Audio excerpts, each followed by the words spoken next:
Salut à tous, bienvenue dans cette nouvelle vidéo. On va vous présenter le matériel qu'on a utilisé en 2021. Pour rappel, donc chez Manza Studio, on accompagne les sociétés et les marques en créant du contenu professionnel. On aide également les photographes et les vidéastes à développer leur contenu à travers cette chaîne YouTube. Tout au long de la vidéo, on va parler matériel. Donc s'il y a une partie qui vous intéresse le plus, n'hésitez pas à regarder en description ou sur la timeline de la vidéo. On va parler caméra, on va parler stabilisateur, on va parler lumière, etc. etc. La première caméra qu'on va vous présenter, c'est le Sony A7 III. C'est un boîtier qui nous accompagne depuis plusieurs années maintenant. C'est un boîtier fiable et polyvalent. Il nous permet de faire à la fois des photos et des vidéos de bonne qualité. Il filme en 4K 25 images secondes, donc ce qui est très bien pour avoir des belles images. La seconde caméra, donc c'est pas réellement une caméra, c'est un drone. Donc en drone, on est sur le Mavic R2. C'est un petit drone polyvalent qui permet de faire de très belles images en 4K, en 1080, de faire des ralentis. On est tous les deux télépilotes professionnels de drone, donc ça nous permet de faire des missions rémunérées en toute légalité avec ce drone. C'est vraiment un drone qu'on recommande pour que ce soit les débutants ou les confirmés, il fait très bien l'affaire. Donc la dernière qui a rejoint l'aventure Manza, c'est cette GoPro 10 qu'on va utiliser en caméra embarquée. Elle fait du 5K en 60 fps, donc c'est super intéressant. Il y a aussi un profil d'image flat, donc c'est intéressant aussi pour l'étalonnage. On va l'utiliser pour les deux drones FPV qu'on vient d'acheter, donc on a un Racer et un Cinewhoop, on vous en parlera dans les prochaines vidéos. Mais on va aussi l'utiliser dans un système de caméra car pour la caméra embarquée sur l'automobile.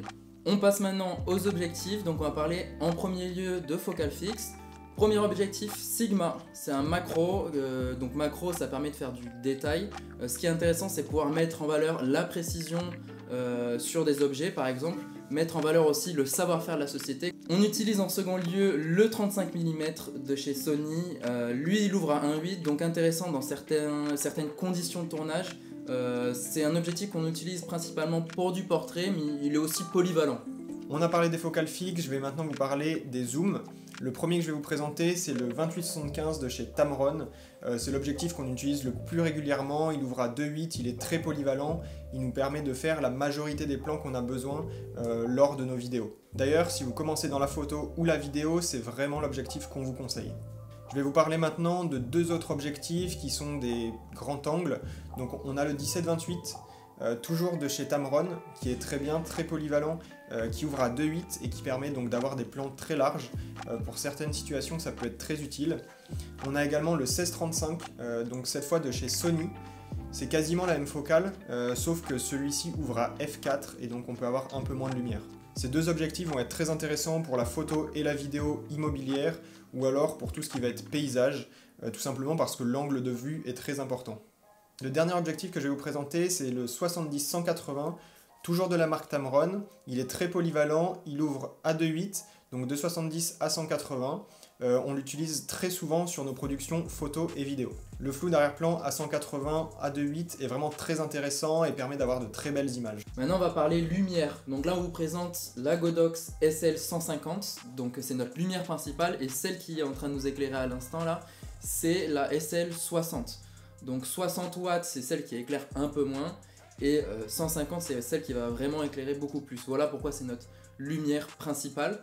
Ce qui est dommage c'est qu'on ne peut pas changer la couleur de lumière, les Kelvin, on reste sur de la lumière blanche. Avec ça ce qui est intéressant c'est qu'on peut mettre directement des filtres de couleur. Donc les filtres de couleur ça permet de mettre une ambiance, mais aussi on a les softbox, on a acheté plusieurs softbox, on a les stripes, donc des droites vous verrez.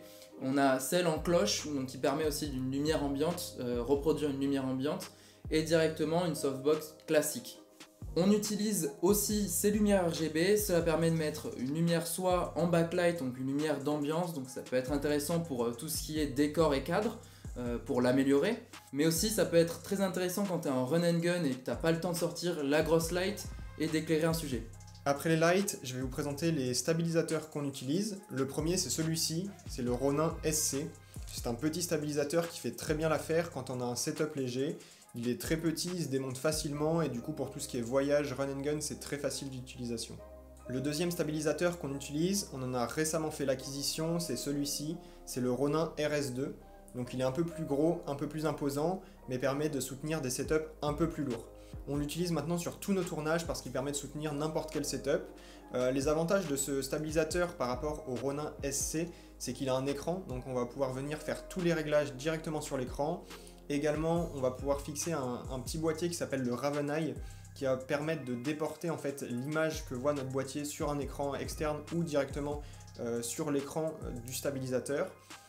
Également, il y a un mode portrait, donc on va pouvoir venir filmer en portrait sur ce stabilisateur pour faire des réels, pour faire des stories. C'est de plus en plus demandé, donc c'est aussi pour ça qu'on a investi dans ce stabilisateur. Bon voilà, on va pas vous montrer non plus tous les accessoires qu'on a, mais on vous a montré le matériel principal. Si vous voulez plus d'informations, n'hésitez pas à regarder les liens affiliés, ça nous aidera aussi à financer tous les projets de cette chaîne. N'hésitez pas à nous dire ce que vous avez en matériel principal et ce que vous avez en projet d'acheter. Si vous avez aimé cette vidéo, pour nous soutenir, n'hésitez pas à liker, commenter, s'abonner et même lâcher la petite cloche. Merci à tous d'avoir regardé cette vidéo, on espère qu'elle vous a plu et sinon nous on vous dit à la prochaine. Ciao.